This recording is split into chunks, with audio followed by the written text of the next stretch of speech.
Welcome to VOD films. இன்னைக்கு நம்ம பார்க்க போற படத்துல நாடு விட்டு நாடு பொருட்களை கடத்தி போற ஒரு கடத்தல் கும்பல் இந்த வாட்டி ஒரு ஆளை ரகசியமா கடத்தி எங்கேயோ கொண்டு போயிட்டு இருக்காங்க. ஆனா அவங்க போய் சேர்ற இடத்துக்கு முன்னாடி அவங்க கடந்து போற ஒவ்வொரு ஊர்லயும் ஒவ்வொரு கலையிலையும் தேர்ச்சி பெற்ற அசுரன்கள் இருக்காங்க. 3 ஊரை கடந்து எப்படியோ அவனை கொண்டு போயிடுறாங்க. ஆனா 4வது ஊர்ல உள்ள அசுரன்ட்ட வசமா லாக் ஆயிடுறாங்க. அப்பதான் இவங்களுக்கே தெரிய வருது இவங்க கடத்திட்டு போற ஆளு யாருன்னு. அப்படி ஒரு ட்விஸ்ட கொண்ட படத்தை தான் இன்னைக்கு பார்க்க போறோம். இன்னைக்கு நம்ம பார்க்க போற படத்துடைய பேரு 14 Blades. படத்தோட முதல் சீன்லயே 1500 வருஷங்கள்ல மிங் டைனஸ்டியில குழந்தை இல்லாத பேரரசன் ஒருத்தன் நமக்கு அப்புறம் இந்த அரச பதவி நம்மளோட ரத்த சொந்தத்துல தான் இருக்கணும்னு குழந்தை பெத்துக்க ரொம்ப முயற்சி பண்றான். ஆனா அதுவரை இவனை எதிரிகள்ட்ட இருந்து காப்பாத்துறதுக்காக ஒரு ஸ்பெஷல் டீம் ஒன்னு உருவாக்குறான். தெருவில் இருக்கிற அனாதை குழந்தைகளை எடுத்து கொண்டு போய் ஒரு ஜெயில அடைச்சு அவங்கள மொரட்டுத்தனமான வீரர்களாக்க ட்ரைனிங் கொடுத்து ஒரு மூர்க்கத்தனமான ஆட்களாவே அவங்கள வளர்க்காங்க. அந்த டீமோட பேர் தான் ஜின்வெய். அந்த கூட்டத்திலே ரொம்ப சிறப்பான யாராலையும் வீழ்த்த முடியாத ஒரு ஃபைட்டர் தான் சிங்லாங். இவன் தான் அந்த ஜின்வெய் கூட்டத்தோட கமாண்டர், நம்ம படத்துடைய ஹீரோவும் கூட. அந்த ஜின்வெய் கூட்டத்தோட கமாண்டர் யாரோ அவர் கையில ஒரு பெட்டியை ஒப்படைப்பாங்க. அந்த பெட்டிக்குள்ள 14 வாள் இருக்கும். ஒவ்வொரு வாளும் ஒவ்வொரு குற்றத்துக்கு நீதியை கொண்டு வர்றது. திருட்டு பயில்களை போடுறதுக்கு ஒரு வாள், துரோகம் பண்ணவங்களை போடுறதுக்கு ஒரு வாள், சட்டத்தை மீறி நடக்கிறவனை போடுறதுக்கு ஒரு வாள்னு 14 குற்றங்களுக்கு 14 வாள். ஆனா அந்த கடைசி 14வது வாள் ஒரு தங்க வாள். கொடுத்த மிஷனை ஒழுங்கா முடிக்கலன்னா அந்த தங்க வாளாலேயே தோத்தவனோட உயிரை எடுக்கிறதுக்கான வாள். இப்படி வாள் மேல வாள் வச்சு ஒரு வாளை வந்தானா சுத்திட்டு இருக்கான் நம்ம ஹீரோ. அரசருக்கு பாதுகாப்பா இப்படி ஒரு ஜின்வெய் கூட்டம் இருக்க அந்த நாட்டோட ஒதுக்கு புறத்துல இருக்கிற ஒரு சின்ன ஊரை காமிக்காங்க. அந்த ஊருக்கு மத்தியில ஒரு கோட்டை. இந்த கோட்டையில வாழ்ற ஒரு பேர் தான் பிரின்ஸ் சிங். அரசரால நாட்டை விட்டே ஒதுக்கி வைக்கப்பட்ட ஒரு ஆளு. ஏன்னு கேட்டீங்கன்னா இப்ப இருக்கிற பேரரசருக்கு முன்னாடி இந்த அரசரை எழுத்து இந்த பிரின்ஸ் சிங் ஒரு போராட்டத்தை நடத்திருக்காரு. அதுல 2 காலையும் வெட்டி விட்டாங்க. அதோட நீ இனிமே நாட்டுக்குள்ளே வரக்கூடாதுன்னு சொல்லிட்டு நாட்டை விட்டு ஓரமா ஒதுக்கி வச்சுட்டாங்க. அதுக்கு பழிவாங்க இந்த ஆளு இன்னும் துடியா துடிச்சுக்கிட்டு இருக்காரு. என் காலை வெட்டி ஓரமா உட்கார வச்சு அவரோட பையன் இப்போ அரச பதவியில அஜால் குஜால் பண்ணிக்கிட்டு இருக்கான். அந்த பதவியும் அந்த அரியணையும் எனக்கு திரும்ப வேணும் அப்படின்னு சொல்லிக்கிட்டு இருக்க அங்க இவருடைய பொண்ணு வாரா. கவலைப்படாதீங்கப்பா, உங்களோட ஆசையை நான் நிறைவேற்றி காட்டுறேன் அப்படின்னு சபதம் எடுக்கா. பிரின்ஸ் சிங்கோட பொண்ணு சாதாரண ஆள் கிடையாது. இவ முக்காடு போட்டு வந்திருக்கிற ஜின்னு. இவ கண் பார்வைப்பட்டவன் எவனும் உயிரோட இருந்ததா சரித்திரமே கிடையாது. பொண்ணோட பேக்கப் வந்த உடனே நம்ம பிரின்ஸ் சிங்கு சட்டுன்னு அடியாளோட வாழை உருவி அந்த அரியணையில நான் அமர்ந்தே தீர்வன்ட்டு ரத்த சபதம் எடுக்காரு. அதே நேரத்துல இங்க அந்த நாட்டுடைய பேரரச காமிக்காங்க. அவர் இன்னும் அட்டெம்ப்ட் போடுறதுலே குறியா இருக்காரு. சுத்தி முத்தி 4-5 பொண்ணுங்க. அவர் நாட்டு மேலேயோ மக்கள் மேலேயோ கொஞ்சமும் கவனம் இல்லாம இருக்காருன்னு தெரிஞ்ச அவருடைய அசிஸ்டன்ட் ரகசியமா அவருக்கு பின்னாடி ஒரு பிளானை போடுறான். அரசருக்கு தெரியாம இவன் சைலண்டா பிரின்ஸ் சிங்குக்கு உதவி பண்றான். அவரோட பிளானை கேட்டு தெரிஞ்சுக்கிட்டு நேரா ஜின்வெய் கூட்டத்தோட ஹெட் குவார்டர்ஸ்க்கு போறான். அங்க போய் கூட்டத்தோட கமாண்டரான நம்ம ஹீரோவை கூப்பிடவும் அவரு தன்னுடைய 2 துணை கமாண்டர்களோட அங்க வராரு. என்ன விஷயம் ராஜகுரு அப்படின்னு கேட்க அரசர் ஒன்னு ஒரு ஸ்பெஷல் மிஷனுக்கு போக சொல்லியிருக்காருங்க. என்ன மிஷனு அப்படின்னு கேட்டனா இவங்க அரசாங்கத்துடைய அமைச்சர் ஒருத்தன் அரசருக்கு எதிராக பிளான் போடுறானாமா. அந்த பிளான் அவன் வீட்டுல உள்ள ஒரு பெட்டியில இருக்கு. அதை போய் நீ திருடிட்டு வா. அவன் அரசருக்கும் அரசாங்கத்துக்கும் எதிராக ராஜ துரோகம் பண்றாங்கிறதுக்கு அதுதான் சாட்சி அப்படின்னு சொல்ல இதை அரசரே சொன்னாரா, அதுக்கு எனக்கு என்ன சாட்சி அப்படின்னு கேட்கவும் கடுப்பான அந்த ராஜகுரு அரசருடைய சீலை அவன் முன்னாடி காமிக்கும். அப்பெல்லாம் ஆர்டர் கொடுக்கறது 2 தங்க கட்டிகள்ல எழுத்து வடிவத்துல தான் கொடுப்பாங்க. அந்த தங்க கட்டியை இவன்ட்ட கொடுக்கவும் அரசர் சொல்லிட்டாருன்னா இந்த சிங்லாங் முடிச்சு காட்டுவான் அப்படின்னு அவருடைய ஆட்களை ரெடி பண்றாரு. அப்பதான் ராஜகுரு சொல்றான் இந்த மிஷனை நீயே நேர்ல போய் முடிக்கணும்னு அரசர் கேட்டிருக்காரு. அதனால நீ போயிருக்கிற அந்த டைம்ல உன்னுடைய 2 துணை கமாண்டர்களும் இங்க லீடரா இருப்பாங்க. அது மட்டும் இல்லாம 3வது ஆளான சான் வு அரசரோட பாதுகாவலான இருப்பான் அப்படின்னு சொல்ல சரி ரைட்டரே நீங்க பாத்துக்கோங்க, நான் போயிட்டு இந்த மிஷனை முடிச்சுட்டு வந்துடுறேன் அப்படின்ட்டு நம்ம ஹீரோ ஒரு 10 பேரை கூப்பிட்டு போறான். இந்த விஷயம் எப்படி வந்து அமைச்சருக்கு தெரிஞ்சிருது. உடனே அவர் குடும்பத்தெல்லாம் காலி பண்ணிட்டு அங்கிருந்து கிளம்பலான்னு பார்த்துட்டு இருக்காரு. அதுக்குள்ளேயும் நம்ம ஆளுங்க உள்ள பூந்துடுறாங்க. அப்ப அவங்க பின்வாசல் வழியா தப்பிச்சு போலான்னு பார்த்தா அங்க நம்ம ஹீரோ அவனுடைய வால் பெட்டியோட உட்காந்துருக்கான். வாங்க அமைச்சரே, ஒழுங்கு மரியாதையா நீங்க வச்சிருக்கிற அந்த பெட்டி என்கிட்ட கொடுத்துட்டீங்கன்னா உங்க குடும்பத்தை உயிரோட விட்டுருவேன். இல்லைன்னா நான் ஈவர்க்கம் இல்லாத ஆளு கொஞ்சம் பாத்துக்கோங்க அப்படின்னு சொல்லவும் இந்த பெட்டியை உன் கையில ஒப்படைக்கிறதுக்கு நான் என் உயிரே கூட விட்டுருவேங்க. சட்டுன்னு அமைச்சரோட ஆளுங்க நம்ம ஹீரோவை போட வர பெட்டிக்குள்ள இருந்து ஒரு வாழை மட்டும் உருவன நம்ம ஆளு கையில வாழை வச்சு டிஸ்கோ ஆடுறாரு. அது அப்படியே ஹெலிகாப்டர் மாதிரி 4 சைடும் சுத்தி வந்தவங்க சங்கெல்லாம் அறுத்துருது. பிறகு வாழை ஸ்டைல பெட்டிக்குள்ள சொல்லுவன நம்ம ஹீரோ இப்பயாவது அந்த பெட்டியை கொடுத்துருங்க அப்படின்னு சொல்லவும் வாய்ப்பே இல்லை அப்படிங்காரு. உடனே நம்ம ஹீரோ அவன் அடியாள்கிட்ட அவனை கொண்டு வாங்கல அப்படிங்கவும் அந்த அமைச்சரோட மகன் அங்க ஒருத்தன் இழுத்துட்டு வரான். உடனே நம்ம ஹீரோ அந்த சின்ன பையன்ட்ட உங்க அப்பாவோட பெட்டி எங்க இருக்குன்னு சொல்லு அப்படின்னு சொல்லிட்டு மெல்ல அவன் காது கிட்ட போய் ஏதோ முணுமுணுக்காரு. அதுக்கு அந்த பையனும் இவனோட காதுல ஏதோ சொல்ல அவசரப்பட்ட அமைச்சரே அவர் ஒளிச்சு வச்சிருந்த பெட்டியை ஓடி போய் அவர் கையில எடுத்துடுறாரு. பார்த்தா நம்ம ஹீரோ அந்த சின்ன பையன்ட்ட பெட்டி எங்கன்னே கேட்கல, உனக்கு என்ன முட்டாய் பிடிக்கும்னு கேட்டுக்காரு. அதுக்கு அவனும் பிடிச்ச முட்டாய காதல சொல்லியிருக்கான். அமைச்சர் தான் அவசரப்பட்டு பெட்டியை கையில தூக்கி இருக்கிற இடத்த அவரே காமிச்சு விட்டாரு. அட சின்ன பையமான முட்டாய்க்கு ஆசைப்பட்டு அப்பனை விட்டு கொடுத்தியல அப்படின்னு சொல்லிட்டு அவர் பின்னாடியாக்கல ஓட பார்க்க கால் தடிக்கு கீழே விழுந்துறாரு. அந்த பெட்டிக்குள்ள இருந்த பொருள் வெளியே வந்து விழுது. பார்த்தா அது அரசருடைய ராஜ முத்திரை. அதை பார்த்த உடனே நம்ம ஹீரோ ஷாக் ஆயிடுறான். அப்பதான் அந்த அமைச்சர் சொல்றாரு அந்த ராஜகுரு உன்னை ஏமாத்திட்டான் தானே, இந்த பெட்டிக்குள்ள இது இருக்குங்கிறதே உனக்கு தெரியாது தானே அப்படின்னு சொல்ல ஹீரோ வாயடைச்சு போய் நிக்க இந்த ராஜமுத்திரை தவறான கைகளுக்கு போய் போய் சேர்ந்தா அது நாட்டையே தலைகீழா மாத்திடும் சொல்லிக்கிட்டு இருக்காரு. அப்ப ஷடார்னு ஒரு அம்பு வந்து அமைச்சரோட பின் முதுகலே பாயுது. அவர் கையில இருந்து முத்திரை தவறி கீழே உள்ள நம்ம ஹீரோ பறந்து போய் அதை கேட்ச் பிடிச்சிடறான். அப்ப திடீர்னு முகமூடி போட்டு உள்ள வந்த ஒருத்தன் நம்ம ஹீரோ அல்லையிலே ஒரு கத்தியை குத்திட்டு கையில உள்ள முத்திரையை ஆட்டையை போட்டு ஓடுறான். உடனே நம்ம ஹீரோ அவனுடைய வால் பெட்டி எடுத்துக்கிட்டு அந்த ஆளை பின்னாடியே தொடர்றான். அப்படி துரத்தி போறப்பதான் பாக்காரு இவர் கூட்டு வந்த 10 ஆளுகளும் அங்க செத்து கிடக்காங்க. அப்பதான் இவருக்கு புரியுது இவரே ஏதோ ஒரு சதி திட்டத்துல மாட்டிக்கிட்டாரு. உடனே இவர் தன்னுடைய ஜின்வை கோட்டைக்கு போறாரு. அங்க போய் பார்த்தா இவருடைய துணை கமாண்டர் 2 பேரையும் அரெஸ்ட் பண்ணி கூட்டு போயிட்டு இருக்காங்க. உடனே நம்ம தளபதி அங்கிருந்து எஸ்கேப் ஆயிடுறாரு. இந்த 2 துணை கமாண்டரையும் கூட்டு போய் எங்க கூண்டுல சங்கிலி போட்டு கட்டி வச்சிருக்காங்க. அப்ப அங்க வந்த ராஜகுரு இந்த ஜின்வையோட 3வது ஆளு சான் வூன்னு ஒருத்தர் தானே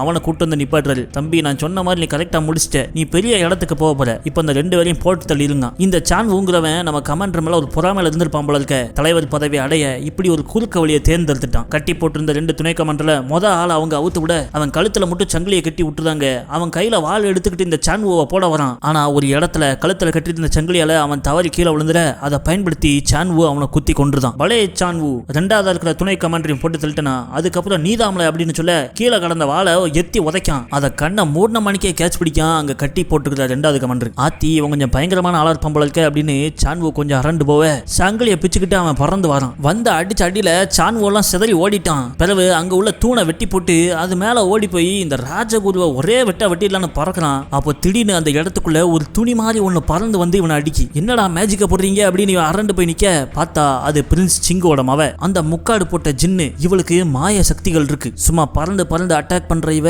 2வது கமாண்டரை அடிச்சு பயங்கரமா காயப்படுத்திடுறா. பிறகு அவ மாய சக்தியை காமிக்க ஆரம்பிக்கா. ஒரே நேரத்துல 3-4 இடங்களை இருக்கிற மாதிரி ஒரு மாயையை உருவாக்கி முன்னாடி இருக்கிறவனை குழப்பி அவனுக்கு தெரியாம அவனை குத்தி கொன்றுதான். இவளுடைய ஆயுதம் பாம்பு மாதிரியான ஒரு நெளியில வாளு. அதை கொஞ்சம் எதிர்பார்க்காத நம்ம கமாண்டர் அதுல வெட்டு வாங்கி பீஸ் ஆயிடுறான். அப்ப ராஜகுரு அங்க வந்து யார் மாணி அப்படின்னு அரண்டு போய் கேட்க கவலைப்படாதீங்க நான் பிரின்ஸ் சிங்கோட மவதான் உங்களுக்கு உதவி பண்ண வந்திருக்கேன் அப்படிங்கவும் சான்வு நீ பிரின்ஸ் சிங் மகதாங்கிறதுக்கு என்ன ப்ரூஃப்னு கேட்கான். சட்டுன்னு அவ ட்ரெஸ்ஸை கலத்தி அப்படி முதுவா காமிக்கா. அதுல இளவரசர் சிங் ராஜ்யம் அப்படின்னு பச்சை குத்தி இருக்கு. ரைட்டு நம்ம டீமுக்கு இன்னும் பலம் சேர்ந்துட்டு அப்படின்னு இவங்க சந்தோஷப்படுறாங்க. அந்த பக்கம் நம்ம ஹீரோ அவங்க நாட்டுடைய ஒரு சின்ன ஊர்ல ஒரு வீட்டு முன்னாடி போய் நிக்காரு. அந்த வீட்டுக்குள்ள இருக்கிற சில மக்கள் யாராவது இவங்ககிட்ட காசு கொடுத்து இந்த பொருளை இங்க இருந்து அங்க பத்திரமா கொண்டு போய் சேருங்க அப்படின்னா அதை கொண்டு போய் சேர்க்கறதான் இவங்க வேலையா பண்ணிட்டு இருந்தாங்க. ஆனா கடந்த சில மாதங்களா இவங்க பிசினஸ் லாஸ்ல போயிட்டு இருக்கு. அதனால தன்னுடைய வீட்டையை வித்து தன் டீம்ல உள்ள ஆளுகளுக்கு செட்டில்மெண்ட் பண்ணி அனுப்பி விட்டுட்டு இருக்காரு இந்த கூட்ட தலைவரான பெரியவர். அது மட்டும் இல்லாம இவருடைய பொண்ணையும் ஒரு பணக்கார ஆளுக்கு பார்த்து கல்யாணம் பண்ணி விட்டா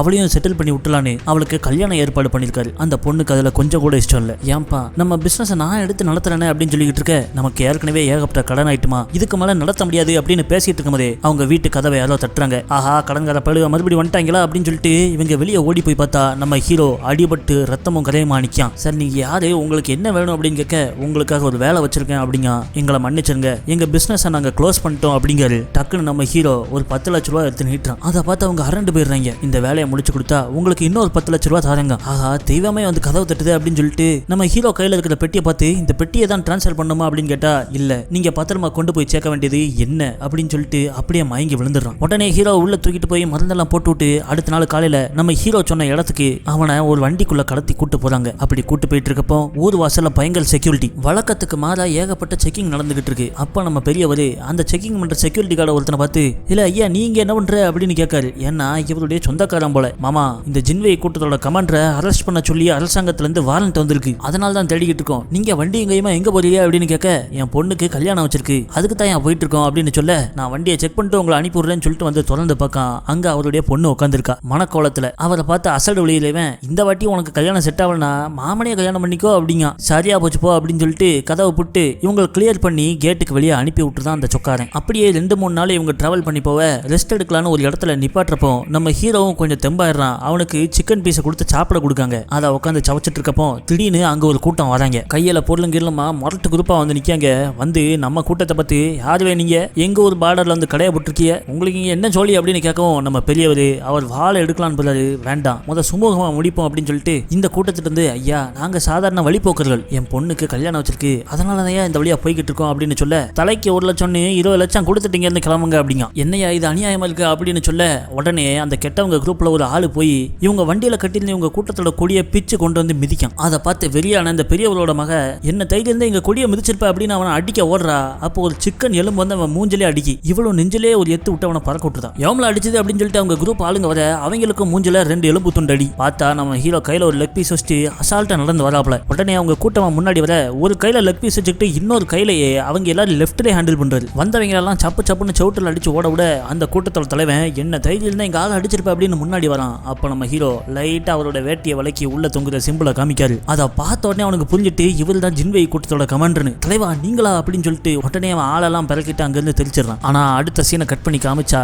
இந்த கூட்டம் ஒருத்தன் ஓடினாங்களே அந்த கூட்டத்தை சேர்ந்த எல்லாவனும் செத்து கிடக்கான். அந்த கூட்டத்தோட தலைவன் ரத்த காயத்தோட ஒருத்தன் மண்டி போட்டு மன்றாடிட்டு இருக்கான். யாருன்னு பார்த்தா சான் வு. தலைவரே ஜின்வேய் கமாண்டரோட முத்திரையை அவன் வச்சிருந்ததை நான் பார்த்தேன். நீங்க தேடிட்டு இருக்கவன் அந்த பாதையில தான் போயிட்டு இருக்கான் அப்படின்னு சொல்ல இவனையும் போட்டு தள்ளிடுறான் சான் வு. பிறகு நம்ம ஹீரோ போயிட்டு இருக்க பாதையை தெரிஞ்சு அங்க அவன் ஆளுங்களோட வரான். இவங்க ஒரு சுடுகாடு மாதிரியான ஒரு ஆபத்தான பாதை வழியா போறாங்க. அந்த காட்டுக்குள்ள போயிட்டு இருக்கப்போ சான் வு அவன் ஆளுங்களை வச்சு எல்லா திசையிலையும் ரவுண்டா போட்டுருதான். இந்த பெரியவரோட கூட்டம் எதுவும் பண்ண முடியாம ஒதுங்கி நிக்க நம்ம ஹீரோ இருக்கிற அந்த வண்டியை போய் மெதுவா கதவை திறக்காங்க. திறந்த உடனே உள்ள இருந்து 2 அம்பு பாஞ்சு வந்து திறந்தவங்களை குத்தி தூக்கிட்டு போயிருது. இப்ப மரத்து மேல இருந்து பார்த்துட்டு இருந்த ஹீரோ ஜம்ப் அடிச்சு சண்டையை போட ஆரம்பிக்கான். உடனே அவங்க எல்லாம் ஒரு பேட்டில் ஃபார்மேஷனுக்கு போவ இல்ல இந்த பேட்டில் ஃபார்மேஷனை உருவாக்குனதே நான் தாம்ல ஏன்ட்டே காமிக்கலாம் அப்படின்னு வாழை எடுத்து 4 சுத்து ஒவ்வொருத்தனும் ஒவ்வொரு தசைக்கு பறக்குறான். அப்புறம் சும்மா இல்லாத நம்ம ஹீரோ வாரமா நின்றுட்டு இருந்து அந்த பெரிய ஒரு பொண்ணை பிடிச்ச உள்ள இழுத்து எம்ஜிஆர் ஸ்டைல அவ கையை பிடிச்ச சண்டை போடுறாரு. ஏன் என்ன உடுங்க அப்படின்னு அவ கதறா. ஆனா இவரோ அவ வாழை வச்சு எல்லாவனையும் வெட்டி சாக்கியாப்ல எல்லாவனும் சரிஞ்சிடறான். அப்போ திடீர்னு அந்த சுடுகாட்டில் உள்ள சவப்பட்டி கதவு ஒண்ணு பறந்து வருது. அதை ஒரு எத்த விடுறாரு ஹீரோ. பார்த்தா அந்த சவப்பட்டிக்குள்ள வந்து மாய அசுரம் ஒருத்தன் எந்திரிச்சு வரான். ஆகா யார் இவன் தெரியலன்னு சொல்லிட்டு நம்ம ஹீரோ அலர்ட்டாவ பறந்து வந்த அவன் வெறுங்கையாலே மரத்தெல்லாம் வெட்டி சாக்கான். அவன் கையை கீழ இடலாம் புலிநகத்தால கிழிச்ச மாதிரி இருக்கு. இதை பார்த்து நம்ம ஹீரோ அவன் பொருள் எடுத்து அவனே போடணுண்டா அப்படின்ட்டு இவரும் புலிநக குங்ஃபுவை பயன்படுத்தி அவன் மண்டையில 4 பிறண்டி சங்க நெரிச்சு தூக்கி போட்டுருது. பிறகு தண்ணி எடுத்து மண்டையில ஊத்தி கொஞ்சம் சூடு இறக்கினா நம்ம தலைவர் அங்க குத்துயிரமா குலையுமா கடந்த ஜின்வேய் கூட்டத்தை சேர்ந்த ஒருத்தனை பிடிச்சி யாரில் உங்களை அனுப்பிவிட்டா அப்படின்னு விசாரிக்க சான் வு தான் எங்களை அனுப்பி விட்டான் தலைவா என்ன மன்னிச்சிருங்க அப்படின்னு கதறான். சான் வு ஏன் இதை பண்ணா அப்படி இப்படின்னு கேட்கறப்பதான் தெரியுது அவன் ஏற்கனவே இவனுடைய துணை கமாண்டர்கள் 2 பேரையும் கொண்டுட்டானோ. அதுல 2வது கமாண்டரை கொண்டது ஒரு பொண்ணுங்க. யார் அந்த பொண்ணுன்னு கேட்டா பிரின்ஸ் சிங்கோட பொண்ணு. அவ பொண்ணு இல்ல முக்காடு போட்ட ஜின்னு அப்படிங்க. சரி நீ திரும்ப அங்க போய் சொல்லு அந்த ஜின்வேய் கூட்டத்துக்கும் எனக்கு இனிமே எந்த சம்பந்தமும் கிடையாது என்ன தேடி ஆளு அனுப்ப வேண்டாம் சொல்லுன்னு சொல்லி அவனை அனுப்பி விட்டுருதான். நம்ம ஹீரோவும் ஜின்வேய் கூட்டத்தை சேர்ந்தவன் தெரிஞ்ச உடனே இந்த பெரியவர் மோன்றுதாரு. ஐயா நீங்க ஜின்வேய் கூட்டத்தை சேர்ந்தவொடனே எங்களுக்கு தெரியாம போயிட்டு எங்களால உங்களுக்கு இனிமேல் உதவ முடியாது. நீங்க கொடுத்த காசை வேணாலும் திரும்ப வாங்கிக்கோங்க எங்களை விட்டுங்கயா அப்படிங்க. சட்டு நம்ம ஹீரோயினை பிடிச்சு அவ கழுத்துல வாழ வச்சிடறான். நான் சொல்றதை அப்படியே கேட்டா அவன் பொண்ணு உயிரோட இருப்பா. இங்க இருந்து கிழக்கு திசையாக்கள் அவன் கூட்டத்தை தூக்கிட்டு கிளம்பு போற பக்கமெல்லாம் என் பேரை சொல்லு. அப்பதான் என்ன தேடுற கூட்டம் எதிர் திசையில போவாங்க. 3 நாள் கழிச்சு பருத்தி கிராமத்துல என்ன வந்து பாரு உன் பொண்ணா அவன் கைக்கு கிடைப்பா அப்படின்னு சொல்லிட்டு ஒரு குதிரை எடுத்துக்கிட்டு ஹீரோயினை தூக்கிட்டு ஓடிடுறான் நம்ம ஹீரோ. அப்படியே மேற்காக்கில் இவன் போயிட்டு இருக்கப்போ ஒரு இடத்துல ஒண்ணு இருக்கலாம் நிப்பாட்டுறான். அப்ப நம்ம ஹீரோயின் தப்பிச்சு ஓட போறதை பார்த்து அவளை பிடிச்சி அவ கையில மணி ஒண்ணு கட்டி விட்டுதான். ஆட்டு கழுத்துல மணி கட்டுற மாதிரி இவ எங்க போனாலும் சத்தம் கேட்கறதுக்கு இப்படி ஒரு அரேஞ்ச்மெண்ட். பிறகு நைட்டு ஒரு இடத்துல ஆத்தோரமா தங்கி அங்க மீன் எங்கன பிடிச்சு சுட்டு தின்னுட்டு அப்படியே அவங்க பயணத்தை தொடர்ந்து போயிட்டு இருக்காங்க. அப்ப வழியில ஒரு ஹோட்டல் இருக்கிறத பார்த்து அங்க சாப்பிடலான்னு போய் உட்காடுறாங்க. சரி லைட்டா டீ மட்டும் குடிக்கலாம் அப்படின்னு சொல்லிட்டு நம்மளால போய் உட்கார்றாரு. ஆனா ஹீரோயினோ ஒரு 1/2 கிலோ கோழி 1/2 கிலோ மட்டன் பெப்பர் தூக்கலா அப்புறம் 2 பாட்டில் பட்டச்சாரான்னு கண்டதை ஆர்டர் பண்றா. எல்லாம் வந்தப்பறம் நல்லா வயிறு முட்டை சாப்பிட்டு குடிச்சதுக்கு அப்புறம் காசு கேட்டா அவட்ட இல்ல. அட காசு இல்லாமவே இதெல்லாம் ஆர்டர் பண்ண அப்படின்னு நம்ம ஹீரோ அலண்டுதான். காசு கொடுக்காம இங்க இருந்து ஒரு ஆள் நவள முடியாது அப்படின்னு ஹோட்டல்காரங்க மிரட்ட வேற வழி இல்லாம நம்ம ஹீரோ அவருடைய ஜின்வேய் கமாண்டர் அப்படிங்கிற தங்க முத்திரையை கொடுத்துட்டு வந்துடுறாரு. கொடுத்த தங்கத்துக்கு எக்ஸ்ட்ரா ஒரு குதிரையை வாங்கிட்டு 2 பேரும் ஆளுக்கு ஒரு குதிரையில அங்கிருந்து கிளம்பி போறாங்க. அப்படி போயிட்டு இருக்கப்போ அங்க வழியில ஒரு பாத் ஹவுஸ் அதாவது குளிக்கிறாக இருக்க பார்த்து அங்க போய் காசு கொடுத்து 2 பேரும் குளிச்சுக்கிட்டு இருக்காங்க. அப்பதான் ஹீரோ அவர் எப்படி ஒரு ஜின்வேய் ஆனாரு அப்படிங்கிற வரலாறு சொல்லிக்கிட்டு இருக்காரு. அப்பதான் இவளும் அவளோட வரலாறு சொல்றா. இவ்வளவு ஒருத்தனுக்கு கல்யாணம் பண்ண முடிவு பண்ணிருக்காங்களே அவன் மத்த பொம்பளைகள் கூட சேர்ந்து சீட்டிங் பண்ணிருக்கான் போல இருக்க. அது இவளுக்கு பிடிக்கல. என் வாழ்க்கையில எனக்காக ஒரு ஆளை தேர்னேன் ஆனா அது கூட எனக்கு அமையலன்னு அவ வருத்தப்படுறா. அப்ப குளிச்சு முடிச்சு வெளியே வந்த நம்ம ஆளு பாடி கட்ட காமிச்சு அப்படியே டெம்டேஷனை போடுறாரு. இந்த பக்கம் இவங்க ஒரு கிராமத்துல வச்சு ஆட்டுக்கால் சூப்பு வைனு சாப்பிட்டாங்களே அந்த ஹோட்டலுக்கு முக்காடு போட்ட ஜின்னு வந்துடுறா. அப்ப அந்த ஹோட்டல் ஓனர் பையன் இடுப்புல ஜின்வேய் கமாண்டரோட தங்க முத்திரை தொங்குறத பாத்துடுறா. அவங்கள மிரட்டி அவங்க போன பாதை எதுன்னு கேட்டு இவளும் அவங்கள பின்தொடர்றா. இங்க நம்ம ஹீரோனும் அப்படியே பயணம் பண்ணிட்டு இருக்கப்போ இன்னொரு ஊரை நோக்கி வராங்க. அந்த ஊர் பேரே மொரட்டுக்கால. கூட்டத்துல நடந்து வர்றப்போ அந்த ஜின்வேய் கூட்டத்தை சேர்ந்த ஒருத்தன் சுத்திட்டு இருக்கத நம்ம ஹீரோ பாத்துறாரு. அவன் நேரா போய் அந்த ஊர்ல உள்ள ஒரு கூட்டத்தை பார்க்க அவங்க வாங்க சார் அப்படிங்க ரகசிய டாக்குமெண்ட் வந்துட்டான்னு கேட்க வந்துட்டு சார் இங்கே தான் சொல்லிட்டு கூட்டு போறாங்க. ஆக இங்க ஏதோ சமாச்சாரம் நடந்துட்டு இருக்கு நம்ம ஹீரோக்கு புரிஞ்சிருது. உடனே இவரு நம்ம ஹீரோனை கூப்பிட்டு ஒரு ட்ரெஸ் கடைக்கு போய் அவளுக்கு நல்ல அழகா ஒரு ட்ரெஸ்ஸை வாங்கி கொடுத்து அவ கையில ஒரு லெட்டர் கொடுக்காரு. நீ நேரா இந்த ஊரோட செக்யூரிட்டி ஆபீஸ்க்கு போய் அவர் கையில இந்த லெட்டர் கொடு அப்படிங்காரு. ஏன் செக்யூரிட்டி ஆபீஸ்க்குள்ள பொம்பளைங்களை இங்க அலோவ் பண்ண மாட்டாங்க அப்படிங்க தலையில ஒரு தொப்பியை போட்டு விட்டு இப்போ நீ பார்க்க ஆம்பளை மாதிரி தான் இருக்க, இதை போய் கொடு, எனக்கு சில வேலைகள் இருக்கு, முடிச்சிட்டு வந்து உன்னை மீட் பண்றேன் அப்படின்ட்டு அவளை அனுப்பி விட்டுருதல். செக்யூரிட்டி ஆபீஸுக்குள்ள வந்து அவளோ இந்த லெட்டரை கொடுக்கா. லெட்டரை திறந்து பார்த்தா நான் தான் ஜின்வை கமாண்டர் ஜிங்சாங் அப்படின்னு போட்டிருக்கு. டக்குன்னு ஆளுங்க எவ்வளவு சரவுண்ட் பண்ண அடம் கொய்யால நம்மள மாட்டி விட்டானே அப்படின்னு ஹீரோனுக்கு அப்பதான் புரியுது. அதே நேரத்தில் ரகசிய டாக்குமெண்ட் தேடி ஒரு ஜின்வையை ஒருத்தன் வந்திருந்தானே, அவனை நம்ம ஹீரோ ஃபாலோ பண்ணி போய் பார்க்கான். அவன் ஒரு பெட்டிக்குள்ள ஏதோ ஒரு டாக்குமெண்ட் வச்சுட்டு போறான். அவன் போனதுக்கு அப்புறம் அது என்ன டாக்குமெண்ட்னு எடுத்து படிச்சு பார்த்தா இந்த அரசரோட அசிஸ்டன்ட் ராஜகுரு இருக்கானே, அவன் இந்த நாட்டில் ஒரு 3 ஊரை யார்ட்டையும் விற்காம போல இருக்கு. அதுக்கான பேமெண்ட் தங்கத்துல இன்னைக்கு இந்த ஊர்ல தான் கைமாறலாம். அதை தெரிஞ்சுக்கிட்ட நம்ம ஹீரோ அந்த தங்கத்தை தூக்கிடலான்னு முடிவு பண்றான். இங்க அந்த செக்யூரிட்டி கார்டு மத்தியில மாட்டிக்கிட்ட நம்ம ஹீரோனு அங்கிருந்து அலறி அடிச்சு ஓடி வர அவ கையை பிடிச்சி இழுத்துட்டு போன நம்ம ஹீரோ நேரா அந்த ஊர்ல உள்ள ஒரு டவர் மேல ஏறி நிக்கான். அங்க இருந்து பைனாகுலர்ல எல்லாத்தையும் நோட் பண்ணிட்டு இருக்கான். அப்ப அந்த ஊருக்குள்ள ஒரு கேங் ஒன்னு போகுது. அவரை வரவேற்கிறதுக்காக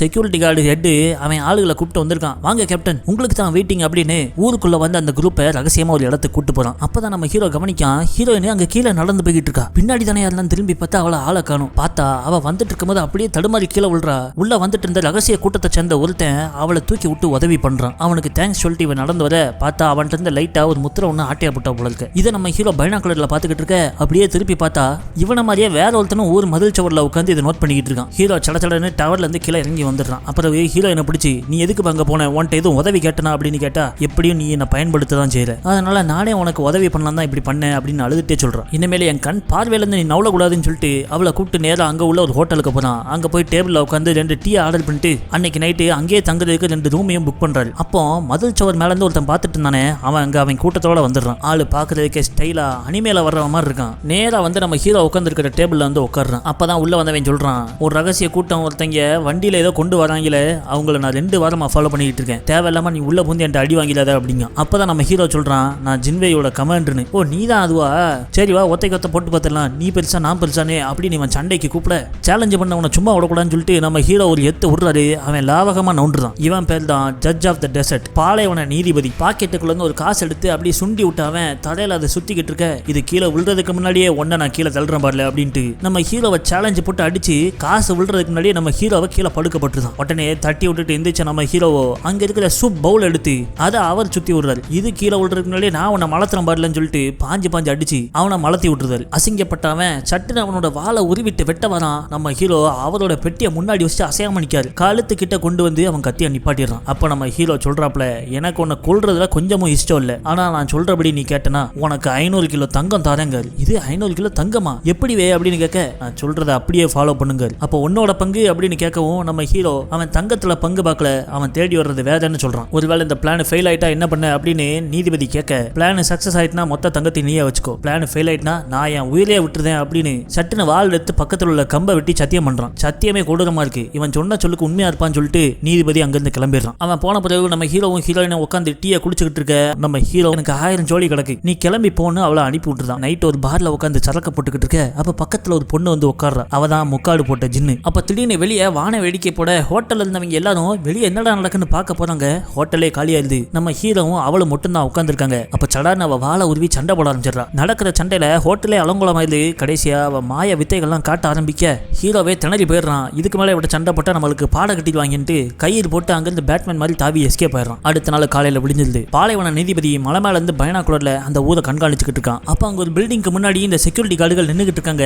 அங்க நம்ம ஜின்வே கூட்டத்தை சேர்ந்த சான்வுவும் அரசோடைய அசிஸ்டன்டான ராஜகுருவும் வராங்க. அவங்கள உள்ள கூட்டு போயிட்டு வெளியே பாதுகாப்புக்கு சில ஆட்களை நிப்பாட்டிடுறாங்க. உள்ள போய் பார்த்தா நேத்து ஒரு கூட்டம் உள்ள வந்தாங்களே, அவங்களுக்கும் இந்த ராஜகுருக்கும் மீட்டிங் ரெடி பண்ணிருக்கான் இந்த செக்யூரிட்டி. நேத்து ஊருக்குள்ள வந்த கூட்டம் யாருன்னா அந்த இளவரசர் சிங்கோட ஆட்கள். அவர்கிட்ட தான் அரசருக்கு தெரியாம 3 ஊரை விற்க பார்க்காரு ராஜகுரு. ஆனா உள்ள வந்த இளவரசர் சிங்கோட கேப்டனும், எங்களுக்கு ஊர் தேவையில்ல, உங்க கையில இருக்கிற இந்த அரச முத்திரை தான் தேவைங்க. ராஜகுரு மிரண்டுறாரு. அதே இதுக்குள்ள உனக்கு அப்படின்னு கேட்டா, பல வருஷங்களுக்கு முன்னாடி எங்க இளவரசர் சிங்க நாட்டை விட்டு ஒதுக்கி வச்சுட்டாங்க. இந்த முத்திரைய அவர் நாட்டுக்குள்ள திரும்ப வரலாங்கிற பத்திரத்துல குத்துனா யாராலையும் தடுக்க முடியாது. அதுக்கப்புறம் எல்லாமே எங்க தலைவர் தான் அப்படின்னு சொல்லவும் அவங்க 2 பேருக்குள்ளே வாக்குவாதம் ஆயிருது. அப்பதான் காமிக்காங்க நம்ம ஹீரோ அந்த கூட்டத்துல ஒரு ஆளா மாறுவேஷம் போட்டு உட்காந்துருக்காரு. அப்பதான் அங்க ஒரு ட்விஸ்ட் நடக்கு. ராஜகுருவோட ஆளான சான்வு அவர் கழுத்திலே கத்திய வச்சிடறான். எந்த பக்கம் வெற்றியோ அந்த பக்கம் தான் அந்த சான்வு சாய்வான் அப்படின்னு டயலாக விட ஹீரோ கண்ணை அசைக்கவும் வெளியே ஒரு வான வேடிக்கையை போட்டு சிக்னல் கொடுத்துறாங்க.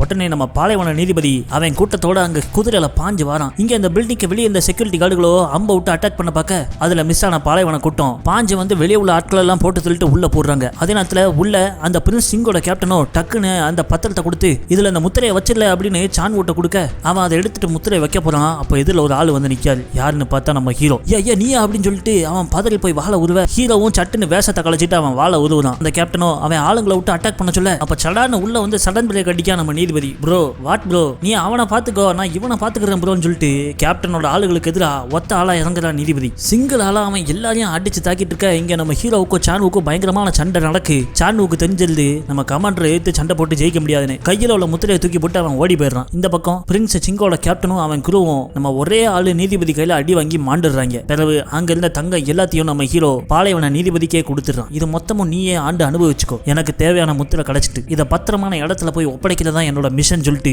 அங்கிருந்து கிளம்பிடுறான். குதிரை வண்டி கதவை திறந்து பார்த்தா ஹீரோயின் அழுது மணிக்கு உட்காந்துருக்கா. பின்னாடி இருந்து ஒரு வால் பாஞ்சு வருது. யாருன்னு பார்த்தா முக்காடு போட்ட ஜின்னு ஹீரோயினை பிடிச்சு வச்சிருக்கா. உடனே அவ வண்டியை ஓட்டிட்டு போவ நம்ம ஹீரோ ஒரு குதிரையில ஏறி வண்டியை பின்னாடியே ஃபாலோ பண்றான். அப்போ பிரின்ஸ் சிங்கோட மாவ நம்ம ஹீரோட்ட நான் 3 எண்ணுவேன், அதுக்குள்ளேயும் அந்த முத்திரையை தூக்கி என்கிட்ட போட்டுரு, இல்லனா இவளை கொன்றுவேன் அப்படின்னு சொல்ல நம்ம ஹீரோ சீலை தூக்கி அந்த பக்கமா வீச அதை கேட்ச் பிடிக்கிறதுக்காக இவ குதிரை வண்டியை விட்டு தாவலா. அப்ப நம்ம ஹீரோ குதிரை வண்டியில தாவி ஹீரோயினை பத்திரமா கூட்டு போயிடறான். முதல்ல உங்க அப்பாட்ட உன்னை பொறுப்பு நான் ஒப்படைச்சாகணும் அப்படின்னு சொல்லிட்டு அவன் அந்த பருத்தி கிராமத்துக்கு போயிட்டு இருக்க. இந்த பக்கம் நம்ம ஹீரோயினுடைய கூட்டம் பெரியவர் தலைமையில அங்க வந்து நாங்களும் உங்களுக்கு உதவி பண்றோம்னு ஹீரோவுக்கு ஹெல்ப் பண்ண வராங்க. அரசாங்கம் முதல்ல எடுத்துட்டு போயிட்டு இருக்கிற அந்த முக்காடு போட்ட ஜின்னு சிட்டி ஆஃப் ஸ்கை உல்ஃப் அப்படின்னு ஒரு கிராமத்து வழியா தான் போயாகணும். அந்த ஊர்ல உள்ள எல்லா ஷார்ட்கட்டும் நம்ம பெரியவருக்கு தெரியும். நம்ம ஹீரோ போய் அந்த முக்காடு போட்ட ஜின்னோட கவனத்தை திசை திருப்பி அவளை வேற பக்கமா இழுத்துட்டு போவ மிச்ச ஆளுங்களாம் போய் அந்த அரச முத்திரையை ஆட்டைய போடலான்னு பிளான் பண்றாங்க. ஹீரோவும் குதிரையில அங்கிருந்து ஓட இவ பின்னாடியே துரத்துறா. ஒரு இடத்துல ஹீரோ நைஸ் போல அவளுக்கு பதிலா ஹீரோயினை இடமாத்தி விட்டுறாரு. தொப்பியை போட்டுட்டு அவ குதிரையை ஓட்டிட்டு போவ அதுதான் ஹீரோ நினைச்சு ஜின்னு அவளை ஃபாலோ பண்ணி போறா. இந்த பக்கம் மத்த ஆட்கள்லாம் முத்திரை எடுத்துட்டு போய்கிட்டு இருக்க அந்த சடுகுடு பாதை வழியா வராங்க. அவங்க உள்ள வரவும் அந்த பாதையில முன்னாடி பின்னாடி பிளாக் போட்ட நம்ம ஆளுங்க அங்க உள்ள மலை மேலந்து பெரிய பெரிய பாறாங்கற்களை உருட்டி விடுறாங்க. போறதுக்கு எந்த இடமும் இல்லாம அங்க இருந்த முக்காவாசி பேர் அதுல நஞ்சு செத்துறாங்க. மிச்ச உயிரோட இருந்தவங்கள உள்ள இறங்கி நம்ம ஆளுங்க சண்டை போட்டு முடிச்சு கட்டிடுறாங்க. அப்போ நம்ம சான்வு அந்த முத்திரையை வச்சுட்டு ஓட பார்க்க ஹீரோ அங்க வந்து நின்றுதான். 2 பேரும் சண்டை போட கடைசியா சான்வுவை முழங்கால் போட வச்சிடறான் நம்ம ஹீரோ. அண்ணே நீ அண்ணன் மாதிரினே உன் கையால சாவுறதுல எனக்கு எந்த பிரச்சனையும் இல்லை அப்படின்னு எமோஷனலா அட்டாக் பண்ண நம்ம ஹீரோவை முத்திரையை வாங்கிட்டு அவனை உயிரோட விட்டுட்டு போறான். ஆனா இவன் திரும்பவும் அவன் வாள் எடுத்து வீச பார்க்க வேற வழி இல்லாம நம்ம ஹீரோ அவனை கொல்ல வேண்டியதா இல்லை. இந்த பக்கம் அந்த முக்காடு போட்ட ஜின்னோ ஹீரோ நினைச்சு ஹீரோயினை துரத்திட்டு போயிட்டு இருக்கா. அட மூதியா இப்படி அவனுக்காக வந்து உயிரோட வந்திருக்கே அப்படின்னு சொல்லிட்டு அவ குதிரையில இருந்து தாவி வர நம்ம பாலைவன நீதிபதி அங்க பறந்து வந்து நிக்கான். ஹீரோயினை நீ பத்திரம் அங்கிருந்து கிளம்பி போன அனுப்பி விட்டுட்டு முக்காடு போட்ட ஜின்னுக்கு எதிராக சண்டை போட தயாராகிறான். இவன் அவனோட எஸ்கத்தி எடுத்துட்டு ஓடி வர அவளோ அவ பாம்பு வாழை எடுத்துக்கிட்டு 2 பேருக்கும் பயங்கரமான சண்டை. சும்மா பறந்து புழுதி கலப்ப சண்டை. ஆனா அந்த சண்டையோட முடிவுல அவ பாம்பு வாழை ஈட்டி மாதிரி நம்ம நீதிபதி நெஞ்சில விட்டு எடுத்துடுறா. நம்ம ஆளு அனாமத்தா உயிரை விட்டுருதான். இந்த பக்கம் ஹீரோயினை தேடி நம்ம ஹீரோ அங்க வரான். நல்ல வேலைக்கு அவ உயிரோட கிடைச்சிடறா. ஆபத்து இல்லாம எப்படி நீ பழச்சு வந்த அப்படின்னு கேட்கறப்பதான் சொல்றா உன்னோட ஃப்ரெண்டு அந்த பாலைவன நீதிபதி தான் என்ன வந்து காப்பாத்துனாங்க. ஐயோ அவனுக்கு எதுவும் ஆயிருமோன்னு சொல்லிட்டு இவங்க ஓடி போய் பார்க்காங்க. அதுக்குள்ளே லேட் ஆயிட்டு அவன் ஏற்கனவே அங்க செத்து கிடக்கான். அதை பார்த்த உடனே ஹீரோவுக்கு கோவம் பொத்துட்டு வந்துருது. உடனே நம்ம ஹீரோயின் கையில அந்த ராஜ முத்திரையை கொடுத்து இதை போய் நான் சொல்ற ஊர்ல உள்ள ஜெனரல் கையில ஒப்படை, எனக்கு சில வேலைகள் இருக்குங்க. உடனே அவளோ நம்ம 2 பேரும் ஒன்னா கொண்டு போய் ஒப்படைக்கலதானே இருந்தோம், என் கூட நீ வரமாட்டியான்னு கேட்க ஒரு ஜின்வையோட வாழ்க்கை ரொம்ப குறுகிய வாழ்க்கை, என்னுடைய பாதை இங்கேயே முடியுது, கவலைப்படாத நீ போ, நான் உன்னை தேடி வருவேன்னு சொல்லிட்டு ஹீரோயினா அனுப்பி விட்டுருதான். பிறகு அங்க இருக்கிற ஊர் வாசல்ல இவன் வெயிட் பண்ணிக்கிட்டு இருக்க முக்காடு போட்ட ஜின் அங்க வர. அவளை பார்த்த உடனே இவன் அங்க இருக்கிற ஒரு பில்டிங் குள்ள போறான். இவளும் பின்தொடர்ந்தே வர அவ உள்ள வரவும் சட்டுன்னு அங்க உள்ள இரும்பு கதவுகளை இவன் மூடிடுறான். இவன் வாளை எடுத்துக்கிட்டு ரெடியா இருக்க அவளும் அட்டாக் பண்ண வரா. 2 பேருக்கும் அங்க சண்டை நடக்கு. சிலைகளா நிரம்பி இருக்கிற அந்த ரூமுக்குள்ள ஒரு சிலை பின்னாடி ஒளிஞ்சிருந்து நம்ம ஹீரோ வந்து அட்டாக் பண்ண முக்காடுக்கு அடி விழுந்துருது. பதிலுக்கு அவளும் ஒரு சிலையை தூக்கி அடிக்க நம்ம ஹீரோவும் அடிபட்டு கீழே விழுந்துடுறான். பிறகு அவளுடைய மாய வித்தைகளை காமிக்க ஆரம்பிக்கா. இதை ஏற்கனவே ஒரு வாட்டி பட்டு அனுபவப்பட்டு நம்ம ஹீரோ அவனுடைய வாளை அங்க எரியில தீயில பழுக்க வச்சு அவ ட்ரெஸ் விட்டு ட்ரெஸ் தாவி மேஜிக்க பண்ணுவோமே பழுத்த வாழை வச்சு அந்த ட்ரெஸ்ஸுகளை வெட்டி சாம்பலாக்கிடுறான். இனிமேல் அவளால் அந்த மேஜிக் ட்ரிக்க பண்ண முடியாது. இப்போ 2 பேரும் நேருக்கு நேர் எதிரெதிரா சண்டை போட அப்போ அவ விட்ட 2 அம்பு நம்ம ஹீரோ உடம்புக்குள்ள பாஞ்சிருது. இவனும் அவளை 2 வெட்டிடுறான். 2 பேரும் பயங்கரமா அடிபட்ட சிங்க மாதிரி எதிரெதிரில் நிக்க அப்ப அவன் ஓடி போய் பின்னாடி இருந்து அவ கைகளை பிடிச்சு அமைக்க பிடிச்சுக்கிறான். அங்க நம்ம ஹீரோ ஏற்கனவே 2-3 அம்புகளை செட் பண்ணி வச்சிருந்திருக்காமல இருக்க அதை அவன் ஆன் பண்ணி விடவும் அந்த அம்பு அவக்குள்ளேயும் இவனுக்குள்ளேயும் பூந்த அந்த பக்கமா வெளியே வந்துருது. இவங்க 2 பேரும் அங்கேயே செத்து விழுந்துடுறாங்க. இந்த பக்கம் நம்ம ஹீரோயினும் அவளுடைய அந்த பெரியவர் கூட்டமும் ராஜமுத்திரையை பத்திரமா கொண்டு போய் அரசருடைய ஒரு ஜெனரல்கிட்ட ஒப்படைச்சிடுறாங்க. அதுக்கு பிறகு ராஜகுரு பண்ண சதி திட்டம்லாம் வெளியே தெரிஞ்சு பிரின்ஸ் சிங்கு வழக்கம் போல நாட்டுக்கு வெளியே உள்ள ஒரு ஊர்லயே முடங்கிடுறாரு. ஆனா நம்ம ஹீரோயின் இன்னைக்கும் நம்ம ஹீரோ நம்மளை தேடி திரும்ப வருவான்ட்டு ஊர் வாசல்ல நின்று தினம் சாயங்காலம் பைனாக்குலர்ல பாத்துக்கிட்டு இருக்கா. அத்தோட இந்த படம் முடிஞ்சிருது. இன்னைக்கு பார்த்த இந்த படம் உங்களுக்கு பிடிச்சிருந்தா நம்ம வீடியோக்கு லைக் பண்ணுங்க. இது போல இன்னும் வித்தியாசமான படங்களை பார்க்க VOT Films சேனலுக்கு சப்ஸ்கிரைப் பண்ண மறந்துடாதீங்க. வீடியோ பார்த்ததுக்கு நன்றி.